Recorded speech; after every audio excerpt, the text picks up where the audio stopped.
Hello everyone, welcome back to our channel statistics by Poonam. तो आज हम मैट्रिक्स थ्योरी में एक नया टॉपिक करने वाले हैं जिसका नाम है सिमेट्रिक मैट्रिक्स। तो हम ऐसे ही ना, हम जिसे हमने सिमेट्रिक मैट्रिक्स का नाम देख रहे हैं, ऐसे ही ना हम बहुत सारी मैट्रिक्स करेंगे अभी तक।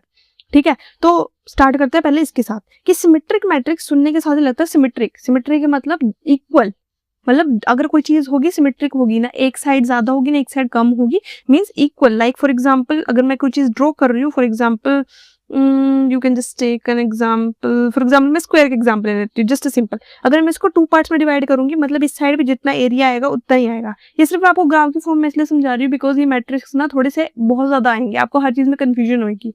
ठीक है, सो ये चीज क्या है, symmetric matrix is a square matrix. पहले तो बात ये है कि हमेशा हम मैट्रिक्स में हमेशा स्क्वायर्स के साथ काम करते हैं।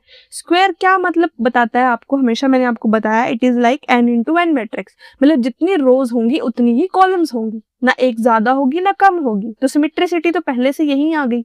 अब साथ में इस बताता है कि that is equal to its own transpose. मतलब अगर कोई भी मैंने स्क्वायर मैट्रिक्स लिया, फॉर एग्जांपल मैंने एक ए से कोई भी सिमेट्रिक ले लिया, 2 इंटू 2 का ले लिया, 3 इंटू 3 का ले लिया, तो मतलब जब मैं उसका ट्रांसपोज निकालूंगी, ट्रांसपोज इन द सेंस जब मैं उसकी रोज को चेंज करके कॉलम में लिख दूंगी, तो उस चीज का जब मैं ट्रांसपोज निकालूंगी तो वो दोनों क्या आएंगे, इक्वल आएंगे। अभी कुछ समझ नहीं आ रहा होगा कुछ बच्चों को, पर स्टिल हम आगे क्वेश्चन करेंगे, न्यूमेरिकल करेंगे प्रॉपर, जिससे आपको समझ आएगा कि हम ट्रांसपोज कैसे निकालते हैं और सिमेट्रिक मैट्रिक्स कैसे प्रूव करते हैं। नाउ अब देख सकते हैं मैथमेटिकली, ये मैथमेटिकली हमारे पास एक फॉर्मूला दिया गया है that a matrix is symmetric तभी हो सकती है जब जो हमारे पास मैट्रिक्स है वो इक्वल टू हो जाए ए ट्रांसपोज के। मतलब जब ट्रांसपोज निकालेंगे तो उसका जो रिजल्ट है वो हमें हमारी जो ओरिजिनल मैट्रिक्स है उसके क्या आना चाहिए, इक्वल आना चाहिए। जहां पर हमें जो ये a raise to power t है वो क्या है, हमारा ट्रांसपोज ऑफ मैट्रिक्स A। समझ आया? Now this means the elements in row i and column j is the same in row j। ये आपको समझ आएगा जब हम इसका एग्जाम्पल करेंगे। तो लो एग्जाम्पल भी आ गया। एग्जाम्पल में आपके पास 3 इंटू 3 की मैट्रिक्स दी हुई है, स्क्वायर मैट्रिक्स। 3 इंटू 3 की स्क्वायर मैट्रिक्स कैसे, बिकॉज 3 रोज हैं 3 ही कॉलम है, सो 3 इंटू 3 की। और आपको पता है हमेशा रो पहले आती है कॉलम बाद में आता है।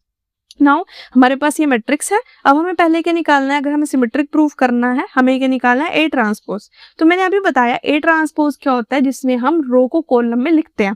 अब इस केस में मैंने ए ट्रांसपोज लिखा तो मैंने क्या किया, इस चीज को नेग्लेक्ट कर दिया अभी के लिए, बिकॉज मैं आपको समझा रही हूँ अभी। तो इस केस में अगर मैं इसको लिखूंगी तो मैं फर्स्ट रो जो है मेरी R1, इसको क्या लिखूंगी मैं कॉलम की फॉर्म में। आपको और कुछ नहीं देखना है, आपको कोई और डिजिट, कोई नंबर, कोई रियल नंबर कुछ नहीं देखना है। आप जिस रो के साथ काम कर रहे हो आपको वही देखना है, उसके अलावा आपको कुछ नहीं लिखना है, सब ब्लैंक छोड़ना है। तो आप देख सकते हो मैंने R1 जो मेरी रो थी 2 3 4 उसको क्या लिख लिया, कॉलम की फॉर्म में लिख लिया, कॉलम 1 में लिख लिया। अब जो मेरी R2 है इसको लिख देना है कॉलम 2 में। अभी तक कुछ नहीं देखना है आपको, जो मैं कर रही हूँ वैसे वैसे करते जाना है। फिर C3, फिर ये वाली 4 6 8। अगर आप नोटिस करोगे आपकी A और जो A ट्रांसपोज का जो पूरा मैट्रिक्स है वो एकदम सेम लग रहा है।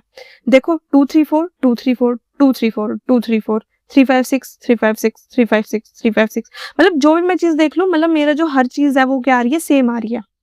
Got it? इतना समझ आया सभी को? तो मतलब मेरे में A और A T में कोई ऐसी चीज नहीं है जो डिफरेंस हो, मतलब दोनों क्या है, सेम है, एग्जैक्टली सेम है। लाइक हम मिरर में देखते हैं वैसे। तो इस चीज में जब मेरी ये दोनों चीजें सेम आ गई तो मैं क्या बोलूंगी, मेरा मैट्रिक्स A क्या है, सिमेट्रिक है। अब इसको करने के बाद हमारे पास कुछ प्रॉपर्टीज आती हैं कि जब सिमेट्रिक मैट्रिक्स हैं तो उस चीज में हमें क्या क्या चीजें इंपॉर्टेंट होती हैं या क्या क्या चीज ध्यान में रखनी है। तो पहली बात तो यह है कि only square matrix can be symmetric.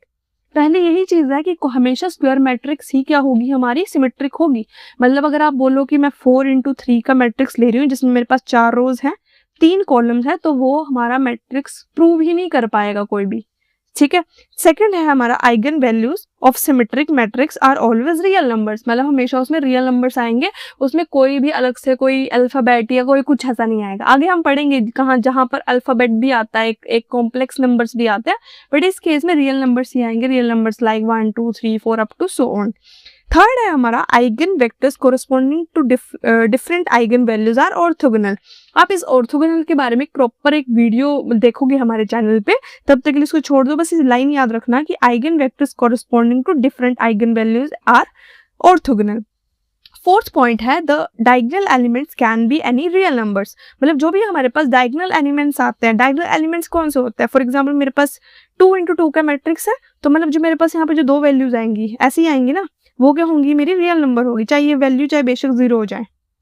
Now fifth part क्या है, that if A and B are symmetric, मतलब मेरे पास दो ऐसे मैट्रिक्स कह लो आप, स्क्वायर मैट्रिक्स, वो क्या है, सिमेट्रिक है, तो अगर मैं उन दोनों को ऐड भी कर दूंगी ना तो वो क्या आएंगे, सिमेट्रिक आएंगे। ये है हमारी कुछ properties related to symmetric matrix.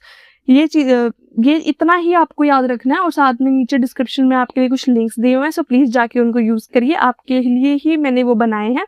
और साथ में अगर आपको किसी भी पॉइंट पे कोई डाउट होता है प्लीज कमेंट सेक्शन में बता दिया करो, एंड प्लीज मेक श्योर कि आप अपने डाउट्स आज के आज ही खत्म कर लो, ताकि वो आपको कल को तकलीफ ना दे। और मिलते हैं नेक्स्ट वीडियो, तब तक के लिए bye bye and have a nice day and good luck.